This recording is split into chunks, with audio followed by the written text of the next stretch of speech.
Magluluto lang po ng pakbet, Ilocano style. Ito ang mga ingredients.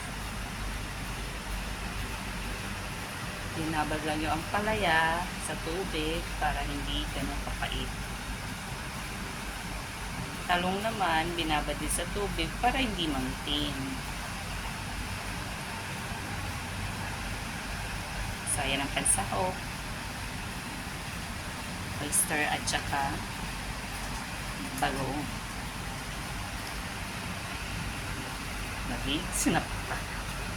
Magigisa na. Magpainit ng kawali. Lagyan ng mantika. Tapos isa. Tapos mag-isa ng bawang, sibuyas, tapos kamatis at luya. Igisa ang baboy. Ilagay ang anchovies.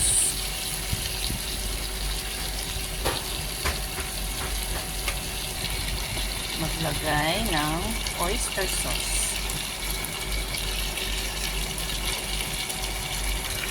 At igisa ang gulay na matigas. Kalabasa. Pagkahalo, pwede na siya munang takpan para lumambot. Haluin lang ng konti at ilagay lang sa mahinang apoy para hindi siya masunog. Pag medyo okay na ang kalabasa, pwede nang ilagay ang palaya.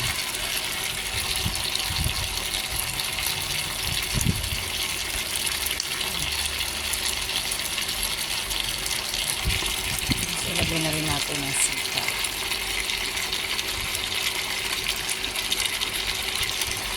Pati ang talong.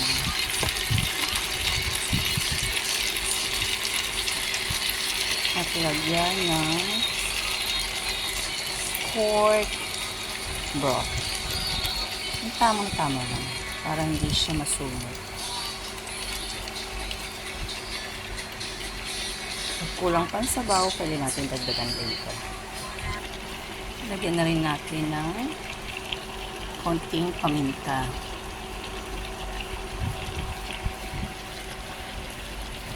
At hayaang kumulo. At lagyan ng konting suka. Konti lang. Saka ilagay ang okra. Dahil siya ay maluluto ka agad, kaya siya yung hinahuli. Tikman po natin kung tama na yung alat.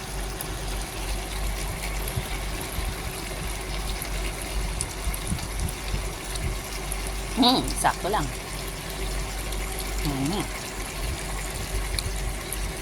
Ayun po. Konti lang yung sabaw na nilagay ko, pero nagsabaw yung gulay, kaya okay na rin. Malasa. Try nyo po. Masarap. Yun lang. Bye. Ayan po.